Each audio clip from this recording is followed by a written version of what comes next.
Muito bem, meus amigos. Dando continuidade, então, aqui ao nosso último capítulo do livro E a Vida Continua, o capítulo também intitulado E a Vida Continua, nós paramos aqui na primeira parte desse capítulo, que tratou da reencarnação de Túlio. Nós vimos aqui algumas orientações, algumas providências que foram tomadas, especialmente pelos nossos dois trabalhadores, né? Tanto Evelina como Ernesto, e começando pelo casamento entre Caio e Vera. Desse casamento viria então aqui o fruto, né? Que é o nascimento de Túlio, que durante todo o trabalho de orientação, para que ele chegasse nessa condição de filho, o que nós observamos aqui foi o fato de não ter sido mencionado que ele reencarnaria como filho de Caio, já que os dois estariam ali, pelo menos especialmente para Túlio, né, na condição de inimigos. Portanto, isso traria uma dificuldade muito grande para essa reencarnação.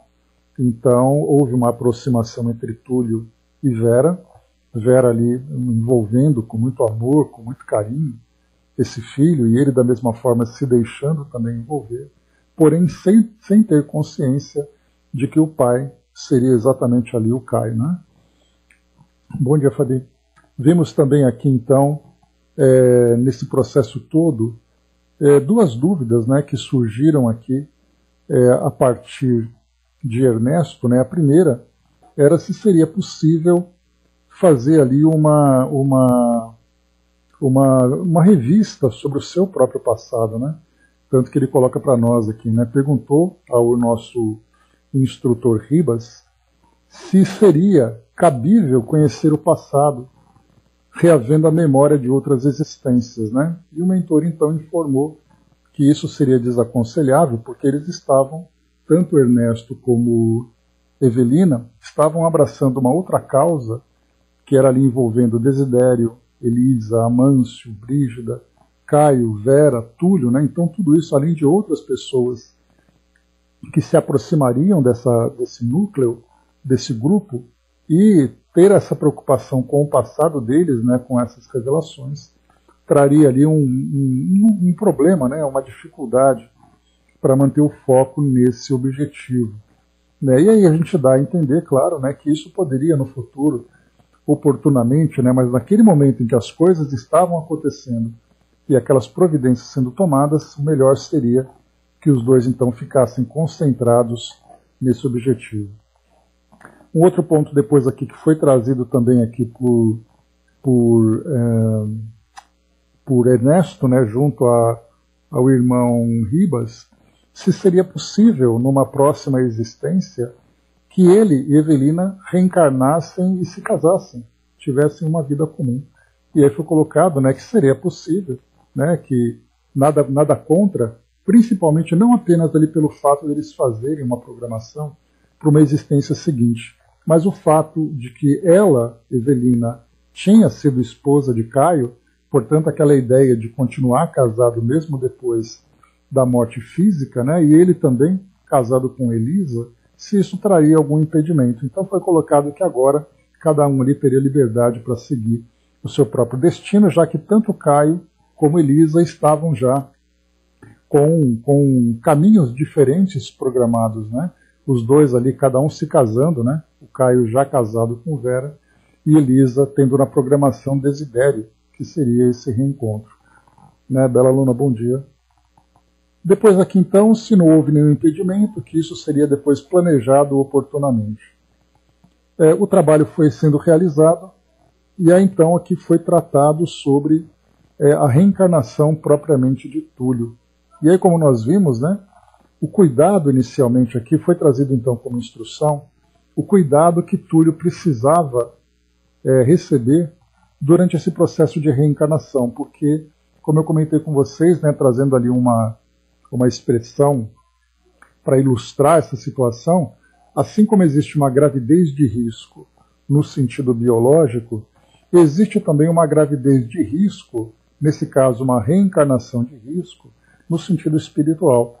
porque um grande desequilíbrio emocional, psíquico para esse espírito que viria a reencarnar poderia lhe provocar, né, uma fuga do compromisso que ele estava abraçando.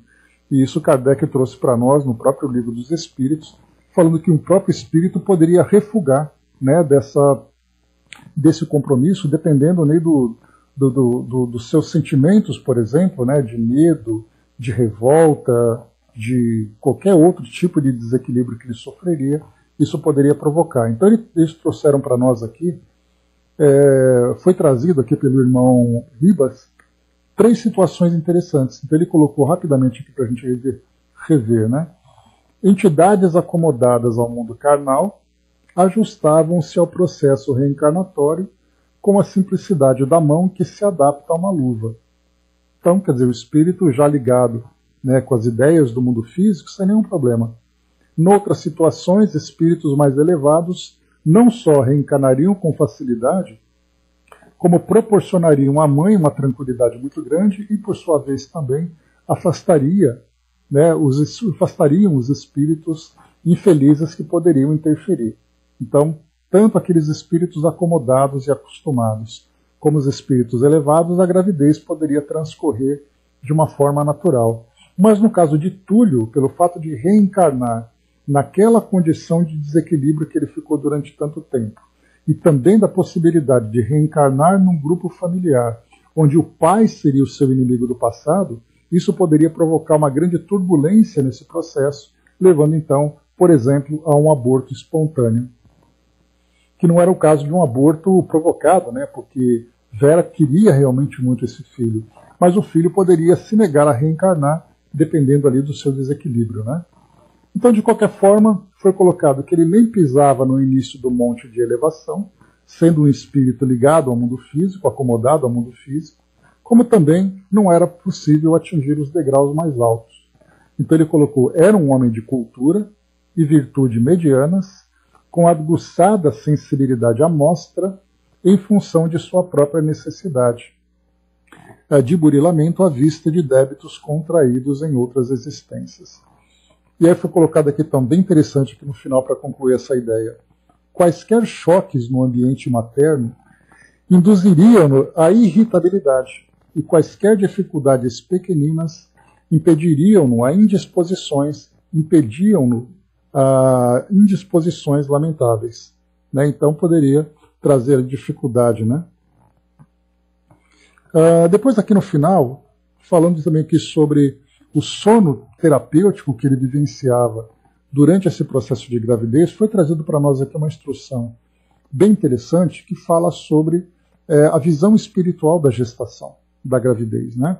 Que fala, por exemplo, aqui, isso é bem interessante, poderia inclusive nesse parágrafo ser retirado para estudos mais aprofundados desse processo, no sentido tanto biológico, médico, como também no sentido espírita, né? Então foi colocado para nós. Certamente que se demorava em sono terapêutico no laborioso tratamento para a volta criteriosamente vigiada no campo terrestre. Aqui, na arena dos homens, se dá sumariamente o nome de gravidez, como se gravidez, em definição rápida e simplista, fosse acontecimento insignificante e igual para todos os reencarnados, com repercussões análogas para todas as mães que os hospedam. Importa reconhecer, porém, que o sono terapêutico do espírito, conjugado ao desenvolvimento fetal, se caracteriza por graus diversos e, por isso, nem sempre raia pela inconsciência total. Então, tem nesse sono terapêutico, tem aqueles espíritos que ficam completamente inconscientes, outros ficam mais despertos, de acordo ali com o seu grau evolutivo ou de acordo com as experiências. Isso faz com que ele sofra com maior ou menor intensidade as influências do meio, as influências da própria mãe, nesse caso no sentido emocional. Né? Então tudo isso que a nossa própria ciência atual hoje estuda, falando sobre qual é exatamente ali a influência que uma mãe pode exercer sobre o filho durante o processo de gestação. Qual a influência que o ambiente onde esse espírito vai reencarnar, também ali o ambiente exerce influência sobre aquele espírito que reencarna. Então são vários elementos que vão sendo considerados durante esse processo. E no caso aqui de Túlio, né, não é dito para nós aqui qual é exatamente a posição dele, mas que é uma posição que exige bastante atenção. E para concluir aqui essa nossa introdução, empreendimentos e obrigações se avolumaram a benefício de Mancini, Túlio nesse caso, até o dia em que lhe ouviram os primeiros vagidos do berço, entre o êxtase de Vera e a emoção de Caio, maravilhados com o filhinho.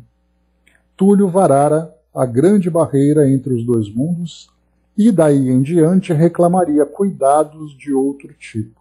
Então, não apenas o cuidado biológico, mas também ali, né, os cuidados emocionais, os cuidados psíquicos, né, e a própria transformação que esse espírito precisaria vivenciar agora em contato, né, com a sua própria história, só que agora modificada pelo fato da sua reencarnação.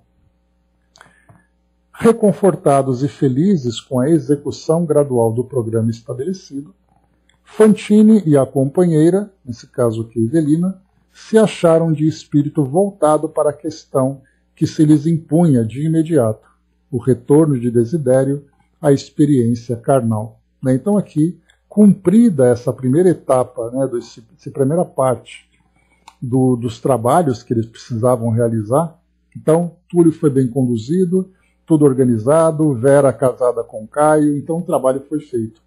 Um trabalho árduo, inclusive, né, que eles realizaram. Agora vem a segunda parte, porque essa primeira parte, podemos dizer que era muito mais do núcleo de Evelina, porque ela tinha relação com Caio, ela tinha relação com Vera e ela tinha relação com Túlio.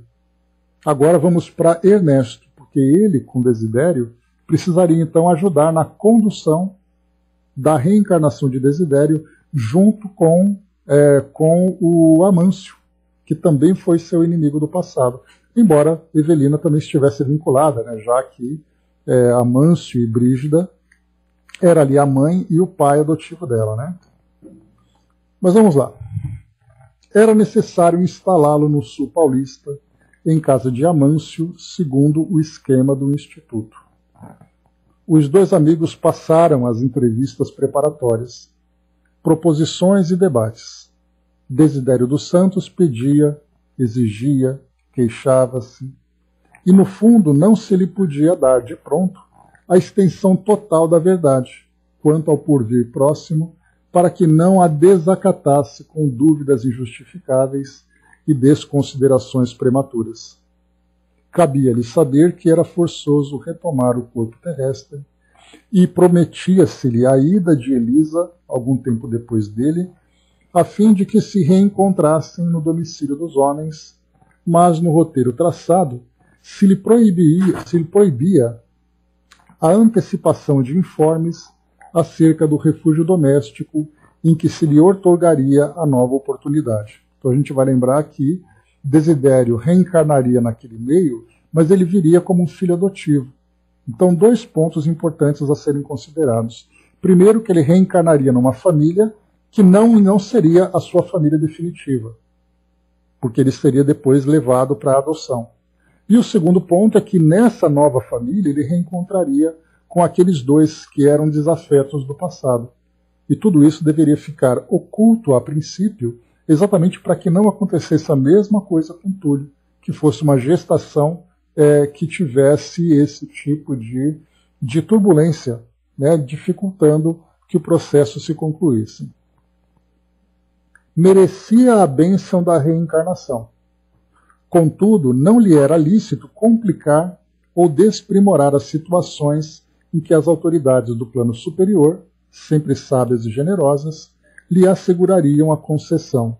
E outro ponto também que a gente lembra é que enquanto Túlio estava com uma monoideia, né, daquele desejo de reencontrar o seu amor do passado em Evelina, e ele precisou passar por todo aquele processo de evangelização, aquele processo de mudança, né, de ideias com relação a esse afeto do passado. No caso de Desidério, ele tinha sido um obsessor durante 20 anos.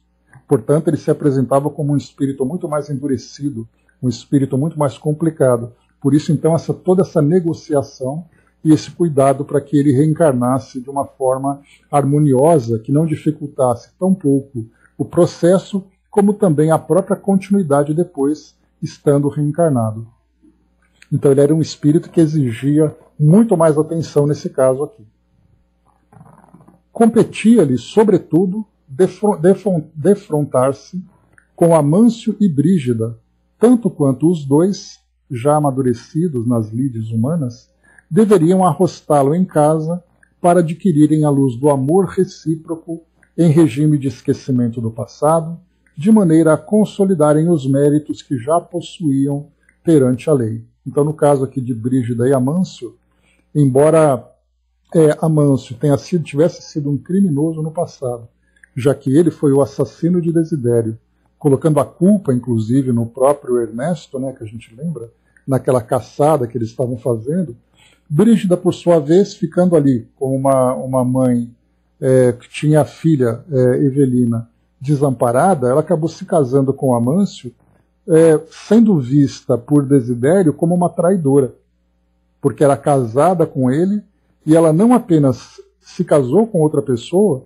como se casou com o próprio inimigo. E isso gerou em Desidério uma revolta muito maior. Mas nesse caso aqui, depois desses anos todos, como nós vimos, Amâncio tinha se transformado num homem, num empresário, né, que ele era um fazendeiro, né, de café, um cafeicultor, mas era um homem bastante respeitado e responsável, acolhendo muitas famílias lá naquele terreno, né, naquela fazenda que ele possuía. Então ele adquiriu ali virtudes durante esse processo, apesar da culpa que ele trazia no passado. E Brígida, por sua vez, também uma mulher bastante generosa. Por isso, então, como foi colocado para nós aqui, né, consolidarem os méritos que já possuíam perante a lei.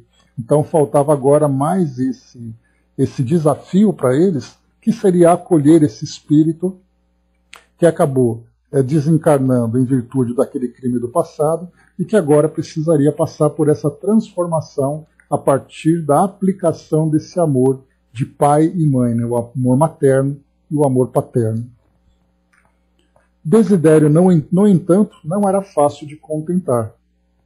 Interpunha recursos e alegava direitos nas questiúnculas intercorrentes que a filha, assessorada por Ernesto, se esmerava em aprovar, tanto quanto possível, angariando-lhe apreço, aceitação, cobertura e carinho. Né? Então, tanto Ernesto como também a própria Evelina que era a filha dele, né? Os dois juntos ali trabalhando intensamente para que ele Desidério, se tornasse mais flexível, se tornasse mais dócil, né, para aceitar essa nova reencarnação.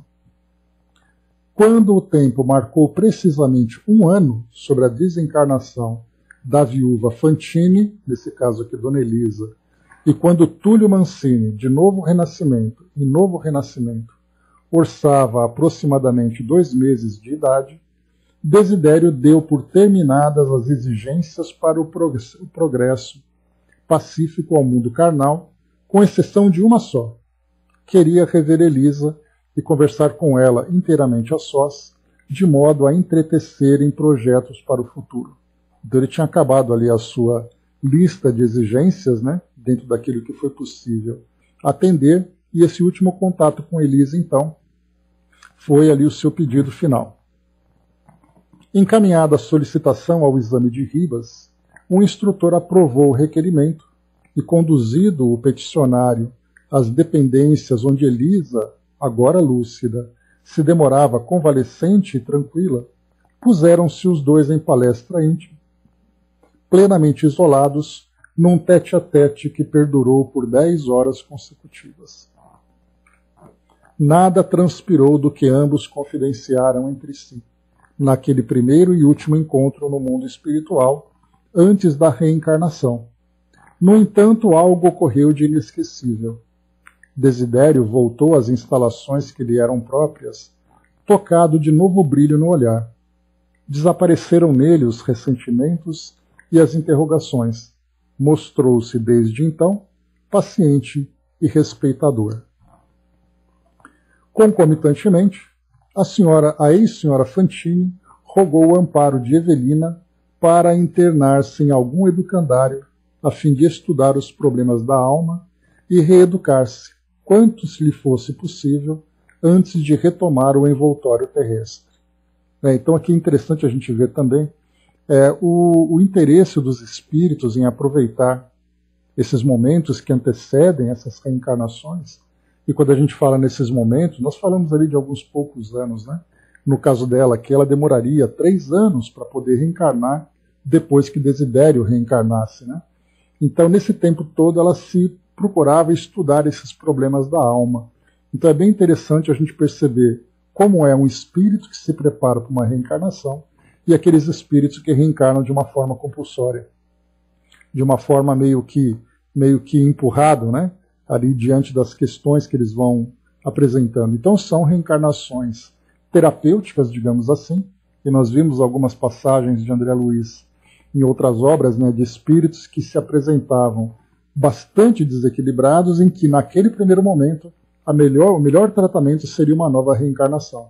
E viria como um espírito adoecido, um espírito com muitas restrições, mas esse primeiro contato, esse choque com o mundo material, seria ali necessário para que ele, a princípio, vivenciasse a experiência do esquecimento do passado e também ali fosse acolhido dentro de um determinado grupo que transmitisse para ele sentimentos diferentes, para depois, então, retornando ao plano espiritual, ele recomeçaria esse processo de equilíbrio.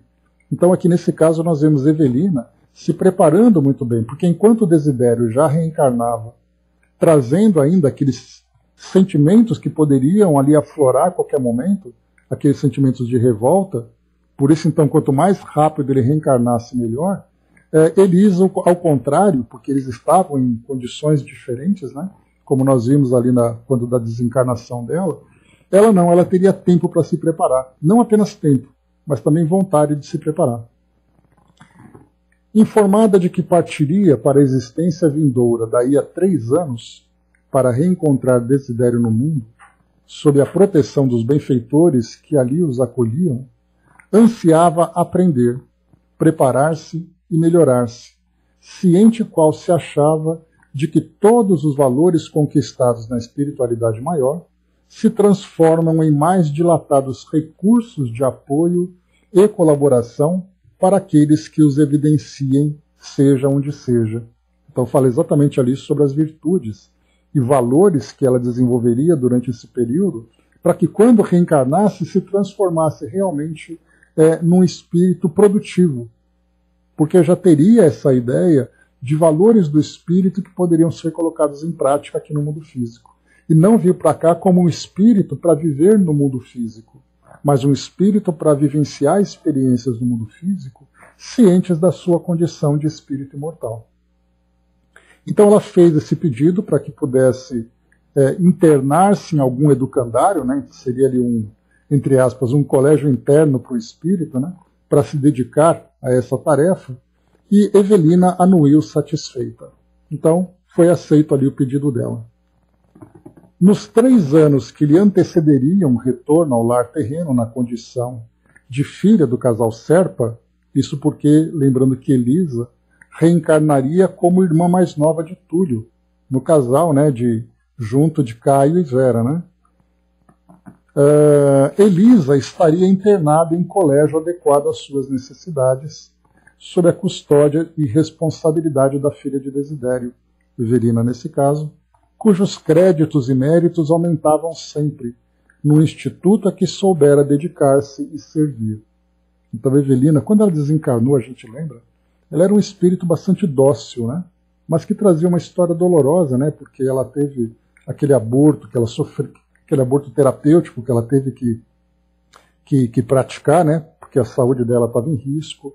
Era ali uma jovem bastante frágil emocionalmente, mas um espírito bastante valoroso. E agora, no plano espiritual, ela mostrava isso na prática. E conforme ela ia trabalhando junto com Ernesto, né, os méritos iam se acumulando, os méritos e créditos, né? Então, bem bacana a gente ver o espírito dedicado que ela se tornou.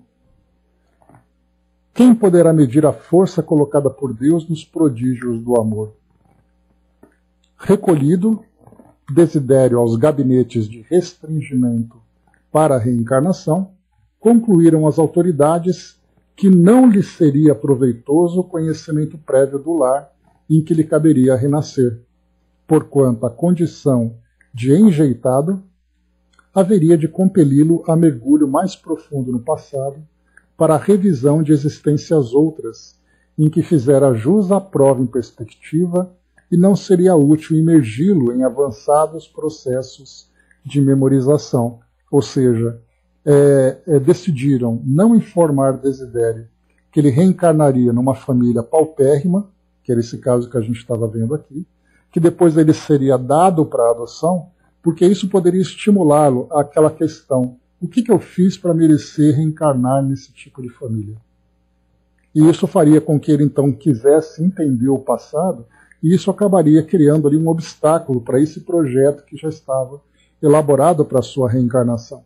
Então, nem todos os detalhes são importantes. E a gente vai percebendo que o processo do planejamento reencarnatório, quanto mais esclarecido é o espírito, mais ativo ele se torna no processo de elaboração. Quanto menos capaz o espírito se mostra, é melhor ocultar deles os detalhes, deixando apenas aquilo que é essencial, para evitar que ele mesmo crie algum tipo de situação. Por isso, então, quanto mais consciente, mais ativo e mais como protagonista é o seu papel nesse processo. Ele ajuda a escolher, ele toma as decisões, ele mesmo sabe aquilo que vai acontecer de positivo. Agora, quando o espírito não está em condições de fazer isso, então tomam por ele decisões, como nós estamos vendo aqui, os espíritos então decidindo onde ele vai reencarnar, em que condição ele vai reencarnar, porque ele não apresenta ainda uma lucidez plena, um equilíbrio para ser então ali protagonista desse processo também. A Fabi colocou: nada é perdido, é muito interessante, né? Tudo é aproveitado em favor de um espírito de um modo tão cuidadoso, né? Pois é, então tudo é muito bem pensado, muito bem calculado. Então nesse caso aqui é melhor, né, que ele simplesmente, porque primeiro ele não sabe que ele vai reencontrar com Amâncio, que é o seu inimigo do passado, e segundo, de que forma que ele vai chegar até essa família. Então ele vai ser rejeitado pela mãe, embora ele tenha ali a sua necessidade, e depois então ele vai reencontrar com o seu inimigo. Olha só, duas grandes dificuldades que surgiriam para a sua reencarnação e poderia provocar nele também ali o refúgio, da mesma forma também que poderia acontecer com Túlio. Mas vamos lá, felizmente, após a entrevista com Elisa, naquela conversa íntima que eles tiveram, patenteava-se calmo, confiante, aceitando todas as promessas que se formulavam. Então, mesmo nesse caso, né, não apresentando os detalhes da reencarnação. Por outro lado, Ribas e os companheiros categorizavam-lhe a volta ao convívio de Amâncio e Brígida, sem que os antigos associados de luta precisassem esperar por ele em futura reencarnação, por valioso ganho de tempo com o amparo da providência divina. Então, nesse caso aqui, esse retorno rápido para eles seria ali aproveitar o tempo, porque do contrário eu teria que esperar que Amâncio e Brígida desencarnassem para que depois eles voltassem. Então, fazer com que eles, porque Amâncio e Brígida já tinham ali uma idade que já não era mais para ter filhos, mas poderiam, por isso, trazê-lo na condição de um filho adotivo. E isso faria com que o trabalho fosse mais rápido, né? Então, é muito mais prático assim. Situava-se desse modo no serviço de introdução ao renascimento no plano carnal, quando o instrutor Ribas convidou Fantine, a companheira, para tomarem contato com uma senhora humilde e simples que seria para Desidério a benemérita genitora. Então começava a se preparar agora para conversar com aquela senhora, né, que seria a mãe de Desidério. Competia-lhes assisti-la e auxiliá-la quanto possível na gravidez próxima e orientar o encaminhamento do amigo renascido no lar dos Terra é o sobrenome, né, dessa nova família, já que entre as colaboradoras e obreiras do Instituto, reencarnadas nas vizinhanças de Brígida, fora ela quem aceitara a incumbência de recebê-lo nos braços maternais, não obstante a penúria que lhe marcava a existência. Então ela fazia parte desse planejamento também. Evelina e Fantine apanharam informes rápidos em torno daquela a quem passariam tanto a dever. Né? Então, seria ali, né, a gratidão dos dois para aquela que seria uma mãe missionária, vamos dizer assim. Porque ela teria ali tempo suficiente para receber esse filho no mundo físico e depois, então, ela seguiria ali na sua trajetória evolutiva. Né? O perfil dela agora. Tratava-se de mulher jovem, esposa de um lavrador que a tuberculose demorava, e mãe de 4 filhinhos em constrangedoras necessidades. Ela mesma, Dona Mariana, como era conhecida, já se achava em condições orgânicas deficitárias, sentenciada a contrair a moléstia, embora a tuberculose não assuma na atualidade, entre os homens a periculosidade que se lhe atribuía em outros tempos. Então, aqui no caso dela, né, a tuberculose seria para ela a doença fatal. Sucede, porém, que tanto o esposo quanto ela própria estavam encerrando valioso ciclo de provas regeneradoras no mundo e não conseguiriam sustentar-se na frágil armadura de carne por muito tempo. Desidério ser-lhes-ia o rebento derradeiro antes da desencarnação, e os 2 amigos espirituais erigidos ao encargo de guardiães, caberia o santo dever de criar as circunstâncias pelas quais o recém-nato entrasse no lar do velho casal Terra na posição de filho adotivo. Na verdade, o Terra aqui é o sobrenome de Amâncio. Né? Então, depois de Desidério reencarnar junto, né, a essa família, tanto a Dona Mariana como o esposo desencarnariam em tempo breve e, de alguma forma, Amâncio, Ernesto e Evelina precisariam articular, né, essa conexão entre essa família pobre e o casal Terra, nesse caso Amâncio e Brígida. Então precisariam ali encontrar estratégias para fazer com que de alguma forma essa criança chegasse a esse lar. Noite alta no plano físico. Mariana, em desdobramento espiritual, através do sono comum, penetrou a sala em que Ribas e os amigos a esperavam. Escoltada carinhosamente por um mensageiro, a recém-chegada não poderia apresentar-se de maneira mais simples. Ao defrontar-se com os benfeitores, deteve-se perante Ribas com a lucidez que lhe era possível e, magnetizada talvez por aquele olhar brando e sábio, ajoelhou e pediu-lhe a bênção. O mentor, recalcando a emoção de que fora tangido, afagou-lhe a fronte, rogou a Jesus para que a protegesse e recomendou: Levante-se, Mariana, temos algo a conversar. Ao vê-la convenientemente sentada, o orientador apresentou-lhe Evelina e Ernesto, demorando-se, todavia, a salientar Evelina, a fim de que ela lhe guardasse mais vivamente a figura na tela da memória quando tornasse ao corpo denso. Então disse para ela: esta é a irmã que velará por você na próxima gravidez. Por favor, Mariana, esforce-se para retê-la na lembrança. Então interessante, né, a sugestão para que ela guardasse a imagem de Evelina para ver nela alguém de confiança, alguém que pudesse oferecer para ela todo o apoio que ela precisasse. Né? Então, esse contato prévio no plano espiritual deixaria na memória dela a impressão de que quando esse espírito se apresentasse para ela de alguma forma durante aquele período de gestação, ela tivesse então ali aquele espírito que traria para ela a segurança tão necessária para aquele momento. A interpelada fitou-a com simpatia e implorou: Anjo de Deus, compadecei-vos de mim. A filha de Brígida, emocionada, retificou de olhos úmidos: Mariana, não sou um anjo, sou apenas sua irmã. A jovem mãe, cujo corpo descansava no mundo de matéria grosseira, como que espiritualmente muito distante da formosa paisagem doméstica, a que se acolhia para deter-se tão só na alegria de ser útil, voltou-se para Ribas, com quem já tivera entendimentos anteriores, e notificou, tomada de apreço filial: meu pai, cumprirei a vontade de Deus, recebendo mais um filho, e aguardo a vossa proteção. Joaquim, meu esposo, está mais fraco, mais doente. Lavo e passo, trabalho quanto posso, mas ganho pouco. 4 filhinhos pequenos.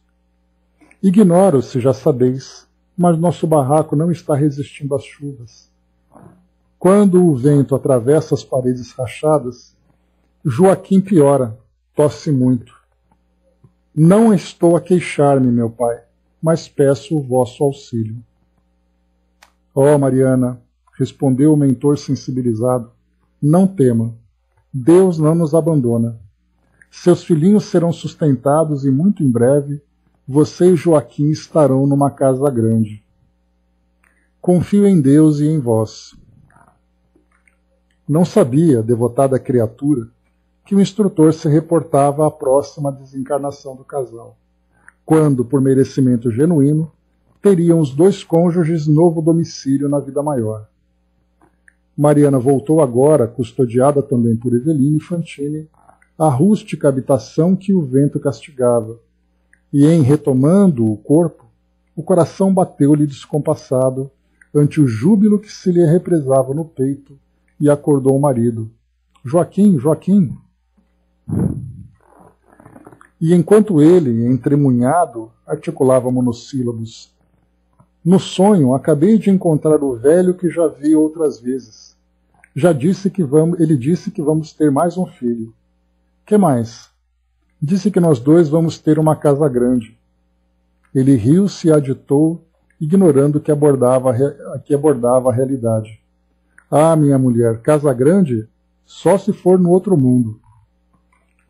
Os visitantes desencarnados sorriram. Evelina, emocionada, compreendeu que Joaquim não se deteria muito tempo na terra, e em prece ao Senhor, a rogar-lhe forças multiplicadas, prometeu a si mesma não repousar enquanto não ligasse Mariana a Brígida, sua querida genitora, para que os derradeiros dias daquele pouso de sofrimento fossem lenificados pelo sol da beneficência. Transcorridos 2 dias sobre o singular contato, a enteada de Amâncio, amparada em Fantine e com permissão das autoridades superiores, sediou-se na mansão do padrasto e pôs-se a influenciar o coração materno com vistas à realização esperada. Olhemos então aqui, sobre a influência espiritual. Então, nesse caso, Evelina estaria constantemente lá na casa de Amâncio e Brígida, para que a mãe, Brígida, a encarnada, fosse ali sempre induzida a pensar nessa adoção, a pensar nessa conexão que seria feita entre Mariana e ela. Então, a presença constante desse espírito ali ajudando nesse trabalho. Deu-lhe sonhos com o pequenino que lhe chegaria aos braços, povoou-lhe as reflexões com ideais de caridade e esperança, sugeriu-lhe leituras renovadoras, inspirou-lhe conversações com o marido quanto ao futuro que Deus iluminaria com a presença de um filho adotivo, e pela primeira vez, na casa senhoril, apareceu o hábito regular da prece, porquanto Brígida, ante a doce atuação da filha, conseguiu que o esposo lhe acompanhasse, lhe compartilhasse as orações, todas as noites no preparo do sono, ao que Amâncio aqueceu com bonomia e estranheza. Espantado, anotava ele o fervor da mulher, a inflamar-lhe o amor ao próximo, e, porque fosse de si mesmo devotado à prática da solidariedade humana, encorajava-lhe os rasgos de altruísmo. Planeavam. Se Deus lhes enviasse um filhinho adotivo, tratá-lo-iam com todas as reservas de amor que conservavam no coração. Procurariam analisar-lhe as inclinações para lhe propiciarem trabalho digno, e quando crescesse, realizariam um sonho de muito tempo. Transfeririam residência para São Paulo de vez que assim lograriam educá-lo com esmero. Aqui também já entra um ponto interessante, que é com relação à maternidade e à paternidade. Para muitos de nós, a impressão que tem é que ser pai e ser mãe é um acidente de percurso, né? Você simplesmente recebe nos braços uma criatura para que você possa educá-la, para que você possa criá-la. Só que, na verdade, nós temos todo um preparo no plano espiritual para que ser filhos, ser mãe, ser companheiro, cada um ali cumprindo o seu papel. Então vemos que isso não é um acidente, que isso é um compromisso, e esse compromisso precisa de preparo. Porque, do contrário, como é que nós vamos exigir de um espírito que ele tenha a responsabilidade no cumprimento de uma missão tão importante, que é a da maternidade ou da paternidade, sem que ele tenha sido preparado para isso? Então, para todas as funções que nós exercemos, digamos assim, aqui no nosso mundo físico, existe um preparo. Se nós pensarmos, por exemplo, de um espírito que vai reencarnar tendo compromisso, sendo um empresário, para que ele possa para que gerenciar uma instituição, uma empresa, para que essa empresa, então, possa acolher ali um grupo de pessoas, para que ele seja um governante, para que ele seja um juiz, para que ele seja um cientista, para cada compromisso que ele tenha, um professor, qualquer que seja, um religioso, esse espírito precisa entender qual é o seu papel. Ele não aprende na hora, aprende na prática, porque isso certamente estaria ali, quase com certeza, fadado ao fracasso. Mas quando o espírito traz com esse compromisso registrado no seu inconsciente, aí então ele vai se dedicar para o cumprimento daquela tarefa. Então nós vemos ali que várias profissões ou vários papéis que nós ocupamos aqui no mundo é um trabalho de sacerdócio. E para isso precisa que seja bem preparado, tendo inclusive relações com o próprio plano espiritual. Então as coisas não acontecem por acaso. Me veio aqui a imagem de juiz. Imaginemos um juiz que vem com o papel de decidir sobre a vida das pessoas, sobre o futuro das pessoas perante as leis humanas, se ele não tiver competência e compromisso com aquilo que ele faz. Certamente nós vamos encontrar muitas pessoas que falham nesse processo, mas a falha é dele, e não do planejamento que foi feito para que ele cumprisse aquele papel. Então isso é muito importante da gente observar. Solicitariam para isso a cooperação de Caio, o genro de outro tempo, que se casara em segundas núpcias e que continuava amigo, conquanto lhes escrevesse apenas em ocasiões especiais. Lembrando que Caio, que é o outro núcleo que a gente tinha observado, tinha relações com esse outro que nós vimos agora. Porque Caio era casado com Evelina. Evelina era filha de Brígida. Portanto, Caio, de alguma forma, teve ligação com essa família. E pelo que foi colocado para nós aqui, havia esse contato não tão constante entre eles, porque a família se desfez. Então ele era genro enquanto a esposa dele, Evelina, estava viva. Quando ela desencarna, o vínculo se desfez, mas a amizade, de certa forma, continuou. Bom dia, dona Miriam. Foi colocado então aqui, se obtivessem um filhinho, e os projetos repontavam, sempre mais vivos e mais belos, daqueles dois corações amadurecidos na experiência. 4 meses haviam transcorrido sobre a nova situação, quando numa ensolarada manhã, em que os velhos cônjuges haviam palestrado com ênfase acerca da assistência às mães desvalidas, eis que Mariana, cuja residência se erguia a 4 quilômetros, trazida espiritualmente por Evelina, bateu à porta. Então aqui é o primeiro contato entre Mariana e Brígida, E aqui 4 meses depois, portanto, ela já estava grávida, Por solicitação da prestimosa servidora, Brígida veio atender. Enlaçada de imediato pela filha, a fazendeira ouviu a recém-chegada com simpatia. Mariana implorava trabalho e relacionou em voz triste alguns pedaços da própria história. Engravidara-se de novo, embora já tivesse 4 filhinhos. Achava-se, porém, sem recursos, com o marido muito doente.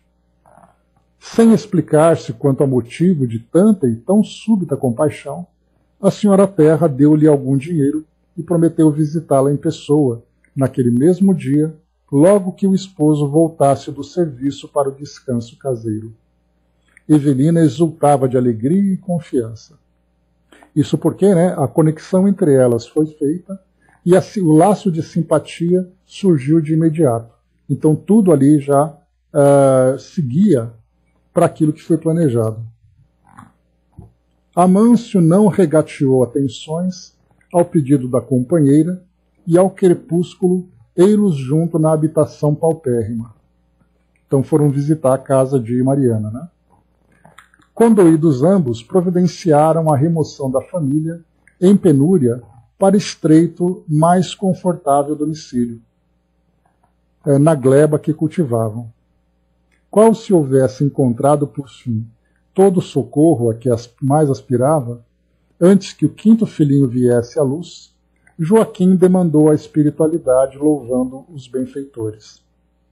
Então, lembrando aqui que essa prova de Mariana e Joaquim, vivendo com essas dificuldades todas, eram provas materiais derradeiras para uma ascensão maior desses espíritos. Então, Joaquim voltava ao plano espiritual. Mariana, desde muito enfraquecida, adoeceu gravemente. Viúva agora, apelou para a cooperação de familiares humildes e entregou-lhes os 4 órfãos na previsão da morte próxima.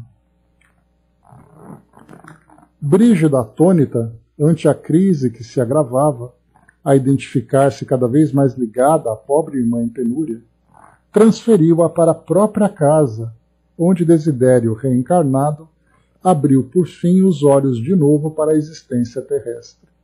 Então ali o contato entre eles então estava definitivo, né? Na íntima convicção de que se houvera desencarregado de seu último e sagrado dever, Mariana colocou nos braços dos protetores a criancinha ansiosamente esperada e desencarnou 5 dias depois. Benfeitores desencarnados acolheram a piedosa mãe, ao mesmo tempo que osculavam o pequenino. Misturavam-se ali a mansão cercada de flores, o adeus e a chegada, a tristeza da morte e a alegria da vida. A fazendeira chorava e ria, Amâncio meditava, tocado de emoções e ideias renovadoras. Ernesto e Evelina, em preces jubilosas, de jubilosa gratidão, perante a misericórdia da providência, notavam surpresos que tanto para Mariana, no esquife, nesse caso aqui no caixão, né, quanto para Desidério, no berço, enviava a Deus a bênção de novo dia. À noite, pequena carruagem voadora, em forma de estrela irisada, depunha Fantine e a companheira na cidade que lhes servia de residência. Ali chegados, demandaram o Instituto de Proteção Espiritual, em cujas dependências almas caridosas e amigas atiravam-lhes flores. Lampanários inflamados de luz policrônica cercavam todos os edifícios, assinalando-lhes as filigranas de arquitetura a jogos de beleza. A casa festejava os 2 obreiros que haviam sabido vencer, com devotamento e humildade, os tropeços iniciais do levantamento de bem-aventurado futuro. Rodeado de assessores, Ribas saudou-os no limiar e, tomando-os nos braços como a filhos queridos, ergueu os olhos para o alto e rogou comovidamente: Senhor Jesus, abençoa os teus servos que se consagram hoje um ao outro em sublime união. Ilumina-lhes cada vez mais os anseios transfigurados para o teu reino através da abnegação com que souberam esquecer dificuldades e agravos para deterem tão somente no auxílio aos companheiros de caminhada, ainda mesmo quando esses companheiros lhes apunhalassem os corações. Ensina-lhes, ó Mestre, que a felicidade é uma obra de construção progressiva no tempo e que o matrimônio deve ser realizado de novo todos os dias, na intimidade do lar, de maneira que os nossos defeitos se extinguam nas fontes da tolerância recíproca, a fim de que as nossas almas encontrem a perfeita fusão, diante de ti, aos clarões do amor eterno. silenciou o instrutor, enquanto Ernesto contemplava o rosto da companheira marejado de lágrimas. Do alto choviam pequeninas grinaldas azuis, lembrando safiras que se eterizassem, radiosas, propiciando ao casal venturoso a certeza de que os planos superiores lhe endossavam os compromissos e de ângulos ocultos na paisagem vinham melodias de ternura, emoldurando palavras de confiança em que a sabedoria do universo confirmava a perpetuidade da misericórdia de Deus na vida que em toda parte continua sempre mais bela, plena de grandeza, a santificar-se pelo trabalho e a inundar-se de luz. Então aqui terminamos essa nossa história, né, o final dessa história. Então o que nós acompanhamos aqui nesse trecho, nesse capítulo final, foi então três projetos que foram consumados. Primeiro o casamento de Caio com Vera, depois o nascimento de Túlio e depois a reencarnação de Desidério, né? E também do processo de adoção. E viria depois, né, daqui 3 anos, viria então o nascimento de Elisa. E depois teríamos ali toda uma história pela frente, que nas décadas seguintes, né, teríamos ali o casamento de Elisa com Desidério, né? Então, todo esse trabalho feito por esses dois espíritos, né, que no começo tiveram ali, no caso de Evelina, teve ali o coração muito machucado com as decepções que a vida acabou trazendo para ela, e ao mesmo tempo a grande desilusão do próprio Ernesto com o papel que ele ocupava de marido e de pai, e que acabou, nesse caso, reconhecendo que ele não foi bem sucedido, porque a culpa que ele trazia do crime que ele achava ter cometido, que embora não tivesse executado, ele teve o desejo, né, porque ele tinha ciúmes de Desidério junto de Elisa, né, quando fazia ali a visita no lar. Então ele depois se reconheceu como um espírito que fracassou nesse compromisso, e os dois, um se sentindo fracassado e a outra se sentindo muito frustrada, né, com seus projetos de vida, né, os dois então se transformaram em grandes trabalhadores, se dedicando para juntar todo esse grupo. E aqui é bem interessante que quando a gente lê essas histórias que André Luiz traz para nós, a gente acompanha os eventos que vão acontecendo naquele momento. Então, todo o trabalho que é feito, o espírito que reencarna, outro que desencarna, e nós vamos mantendo os olhos no foco da história que está sendo contada. Mas, nesse caso, a gente vai acompanhar também, né, através da nossa projeção, tudo aquilo que envolve todos os espíritos ali que estão juntos. Então, por exemplo, Túlio, qual seria o futuro de Túlio? Qual seria o futuro de Desidério e de Elisa? Qual seria o futuro de Ernesto e Evelina? Qual seria o futuro de outros espíritos que vão se juntando, né?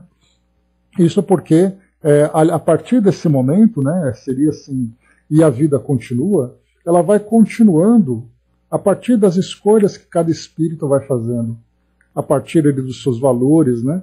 E a gente então sai da história de Ernesto e Evelina e de todos esses espíritos, e a gente entra na nossa própria história.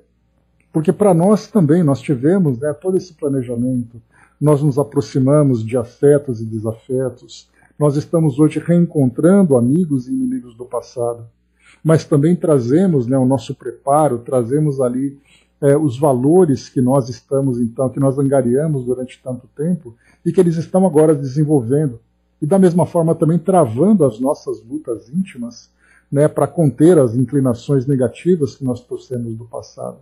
Então a história desses espíritos acabam se projetando na nossa própria história, com personagens diferentes, com experiências diferentes, mas com objetivos e esforços da mesma forma que foram também aplicados nesse grupo que nós estudamos. Então acompanhamos todo essas tramas, né, essa trama que se decorreu aí, que se desenvolveu durante esses anos, né, que nós tivemos ali, foram 2 anos, 3 anos, aproximadamente uns 4 anos mais ou menos, desde o começo dessa história até esse momento que nós estamos terminando aqui, né, esse nosso estudo. Então, durante esses 4 anos, nós vimos ali vários espíritos passando por toda essa transformação, né? E o mais interessante de tudo foi vermos exatamente esses 2 espíritos, esses 2 trabalhadores, no que eles eram quando eles desencarnaram e eles se transformaram agora no final, cumprindo esses compromissos. E mais do que isso, eles continuariam ainda acompanhando todos esses espíritos como guardiães, né, intuindo, dirigindo, chamando esses espíritos em desdobramento, passando as orientações para que eles continuassem ainda pondo em prática tudo aquilo que foi planejado. Então não eram apenas ali o trabalho deles para reencarnar esses espíritos e depois o trabalho termina. Eles continuariam como responsáveis por esses grupos até o momento em que eles próprios iriam seguir ali os seus próprios caminhos, né? Então essa projeção que a gente faz, mostrando que é um trabalho feito a longo prazo, e quantos são aqueles que nos acompanham aqui hoje, nas nossas experiências pessoais, nos acompanhando individualmente, acompanhando nossas famílias, nos ajudando nesse trabalho de transformação, né? E certamente a gente vai perceber que da mesma forma que esses 2 espíritos terão também muito trabalho com esses espíritos rebeldes que estão reencarnando, imaginando, né, no caso de Desidério e Túlio, agora com outros nomes, com outras personalidades, né, mas espíritos rebeldes que passaram pela infância, pela adolescência, pela juventude, pela fase adulta, e precisarão de muitas orientações. Naqueles lares, né, onde os afetos e os desafetos vão se manifestando, precisarão também ali ajudar esses espíritos nesse processo de reconciliação. Então, se a gente acha que o trabalho deles... Desculpe. Se a gente acha que o trabalho deles terminou, na verdade é um trabalho que está começando agora. Porque nesses 4 anos de planejamento, né, que eles fizeram, era para fazer com que todo mundo se juntasse e todo mundo fosse colocado ali nos trilhos. Agora a viagem nesse trilho vai ser essa viagem desse período todo, de 20, 30, 40, 50 anos, acompanhando cada um deles, né? Então é bacana a gente perceber que é um trabalho longo que está sendo feito. O Fabi colocou, né, impressionante como tudo se encadeia para o bem de todos, né? E olha só, os benfeitores estavam lá e deixaram os 4 órfãos para seguir sua trajetória, quando poderiam pedir para o casal adotar todos, né? Olha a bagunça que eu faria, né? E aquela dor do casal, para o ponto de vista espiritual, era prova de muita coragem, né? Isso porque, Fabi, como eu falei para vocês, a gente está com os olhos focados nesse núcleo em especial. Mas a gente viu assim que a Mariana e o Joaquim, eles tinham famílias. E esses 4 filhos foram adotados por essa família, que era, na verdade, aquilo que era mais lógico a princípio. E foi exatamente o Desidério que se desgarrou da família para seguir para uma família desconhecida. Então está certo que ele foi para uma família muito mais abastada, né?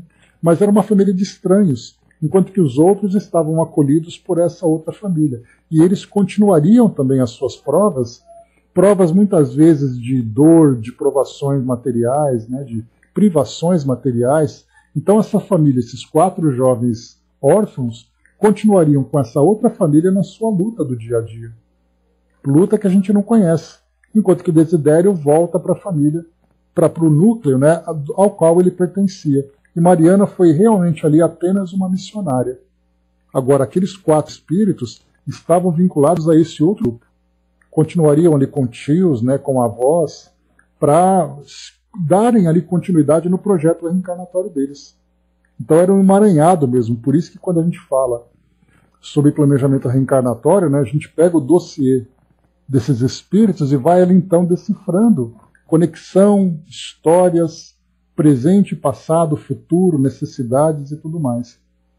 Então, essa foi a história que nós acompanhamos e a vida continua. Terminamos aqui então mais um livro para a nossa biblioteca, né? Eu ia falar para a nossa coleção, mas na verdade é a nossa biblioteca, que a gente não coleciona livros, a gente estuda os livros, né? Então, finalizando aqui, né, a série A Vida no Mundo Espiritual de André Luiz, que lembra quando nós estávamos planejando fazer essa viagem, né? Hoje nós terminamos essa viagem. O nosso próximo livro será, então, o livro Desobsessão, que é um livro técnico que André Luiz publicou, né, para orientar nesse trabalho de desobsessão. Então ele vai ser o próximo que a gente vai estudar a partir do nosso próximo encontro. A Angelina colocou, né, graças a Deus, mais um livro concluído, né?